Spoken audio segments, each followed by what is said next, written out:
Hello and welcome back to the Demon's Forge. I am Narek, and for this video I shall be presenting my deck tech for my Pauper Commander / Pauper Tiny Leader, Qasali Ambusher. Let's start off with the Pauper Commander. The Qasali Ambusher is a 2/3 cat warrior with a casting cost of 1 green white. They have reach, and a triggered ability that allows you to cast it without paying its mana cost with flash when you are attacked. Originally I was thinking of making Orcish Healer my commander. Unfortunately they just didn't spark anything in me. I may return to it as a potential choice in the future, but time will tell.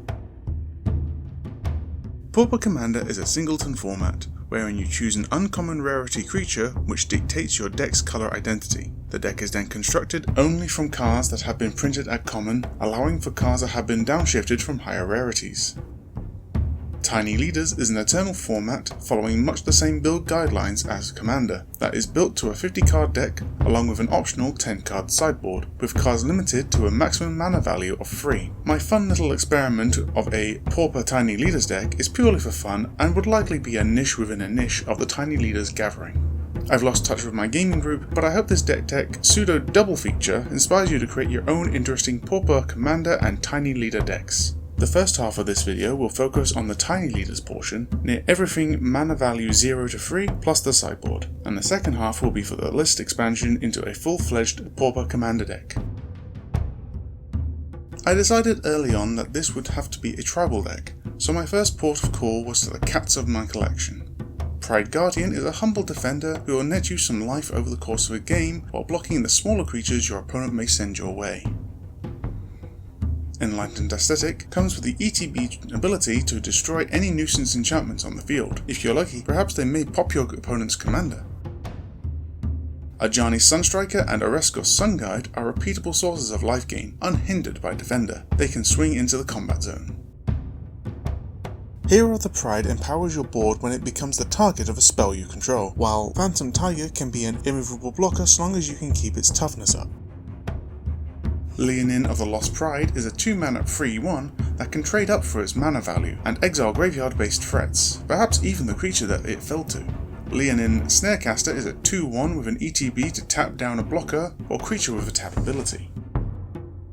Tethmos High Priest, like the Hero and the Vanguard, has a triggered ability when targeted by your spells. They can return the most useful 1 and 2 mana creatures from your graveyard directly to the battlefield. I'm keeping the mana base as simple as possible. More versatility can be saved for the Commander version. As such, this deck only has 8 apiece of basic plains and forests. A Horizon Seeker is a token human of the deck with a highly useful boast ability to fish lands to your hand repeatedly. Unbridled Growth, Lay of the Land, and Adventurous Impulse are my turn 1 spells to steer my mana in the right direction. Growth can turn a mono-green opening hand into the right mix of colours, and can be sacrificed for a mid to late game card draw. Lay and Impulse are useful to get more lands out of your deck.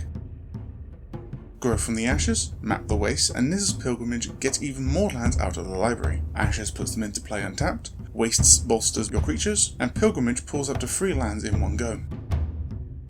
In my opinion, Renegade Map is an auto-include for any singleton deck of any colour, as it fetches lands to your hand for only 1 generic mana. I find it works best when activated before your draw step, ensuring a land drop if you were needing it, while reducing the chance of getting land flooded. Navigator's Compass is a humble device to include. Free life is helpful, but for this deck it allows for your commands to be ready to cast from turn 1, as it grants whichever missing land type you need should an opponent play aggressively. Angelic Purge, Celestial Flare, and Swift Response are some effective removal of creatures. While Purge has the downside of requiring a sacrifice to cast, the versatility to exile opponents is strong. Broken Bond is removal of artifacts and enchantments, rewarding you with an additional land drop. I consider this a useful tool for any deck using green mana. Springjaw Trap can be flashed in when you have the mana spare, and used to deal the final blow to creatures and opponents alike. 5 mana for a bolt of damage may not seem much, but this is a non-red deck. Arbor Armament and Artful Maneuver are efficient buffs to your creatures, enabling harder hits on the offensive or a defense into a one-sided fight. Maneuver's Rebound makes it doubly valuable for the following strike back. Flicker of Fate and Acrobatic Maneuver are versatile spells, protecting your creatures with a flicker or rendering threats impotent for a turn. Acrobatic is also a cantrip, which is definitely value.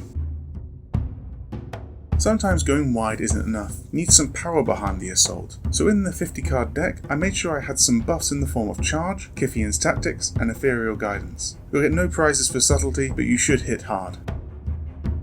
Corrosive Ooze will likely be a humble 2-mana 2/2, kept in hand for that moment when an opponent dares to attack with an enchanted or equipped creature. Abzan Advantage is a quick 1/2 punch of effects, indirectly removes an enchantment from your opponent and strengthens your creatures. Union of the Third Path is one of the few card draw as focus cards I included, and the life gain fail case is at least 1. In a grinding game you could see decent value, and the card it draws you can at least tip the balance in your favour. As Tiny Leaders is a 1v1 format, it's advised to have sideboards for best of 3 matches. This is to reduce the chance of the format feeling stale, as the right card sideboarded can make a difference. Doomskar Oracle is for when your opponent is playing something truly out of the ordinary, allowing you a chance to stabilise your life total, and potentially outlast whatever shenanigans your opponent is trying to pull over. You Find a Cursed Idol is additional artifact and enchantment removal if the main board suite needs that extra push. The treasure mode is very situational. Magnifying Glass, like the Oracle, is for the long game, enabling you to draw more cards or cast a spell or 2 more than your opponent.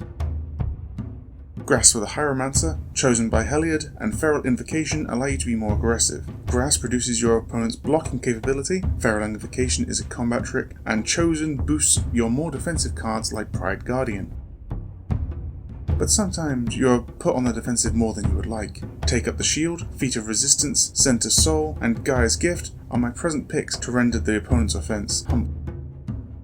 These sideboard cards become part of the main board when playing as a Pauper commander game.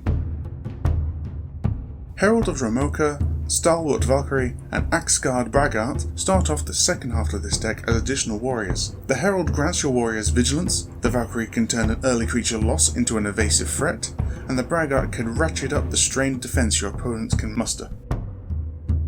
Prophet of the Peak is a large cat that can filter your draws. Boulderbranch Golem is a modal artifact creature that gains you life while adding to the board, and Rusk Alive will have your opponent's flyers second guessing breaching your lines.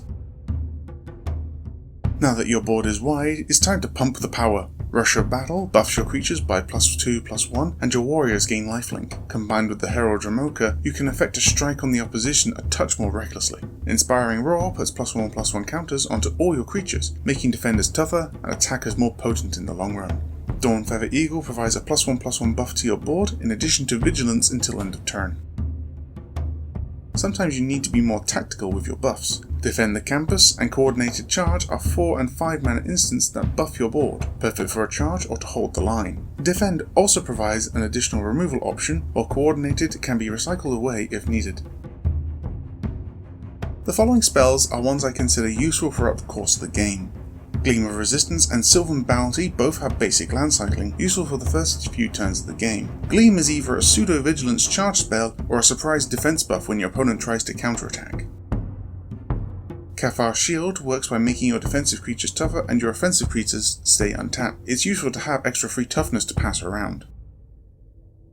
Lens of Clarity is an interesting artifact in my opinion. Keeping watch on the top card of your library can help you decide when to cast your land fetch spells, or if an opponent's mill effect would be more or less harmful to your plans. I would be interested to hear if Pauper Commander has a Morph or Manifest deck creeping the fringes that would lose the mystery of concealed information against this card. Voltaic Servant is somewhat efficient. At minimum, it can be treated like a creature with vigilance, able to untap itself, or it can allow you to use your Magnifying Glass, Renegade Map, or Compass more efficiently. Another body on the board is hardly a bad thing. Hunt the Weak is a creature-based removal spell, and Tolarian's Tinkering can turn redundant artifact or land into an additional body.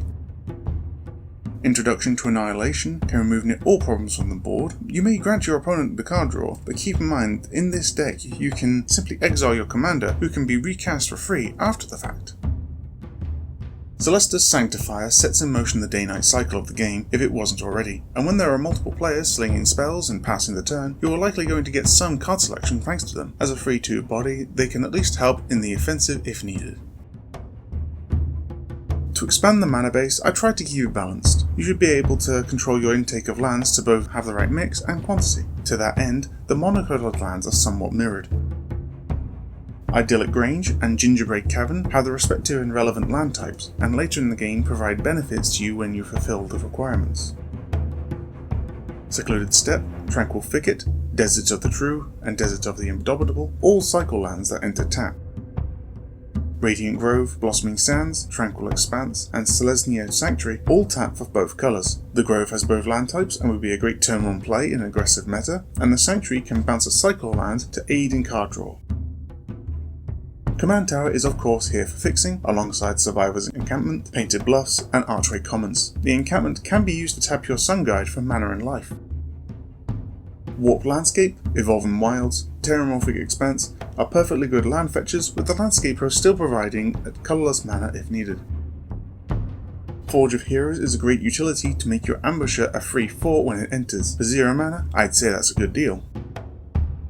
Haunted Fengraf gets a creature out of your graveyard, and while it may not always be the one you want, it's still an extra body on the field. And Tokasia's Dig Site, in combination with your Lens of Clarity, is a great utility land to control your draws.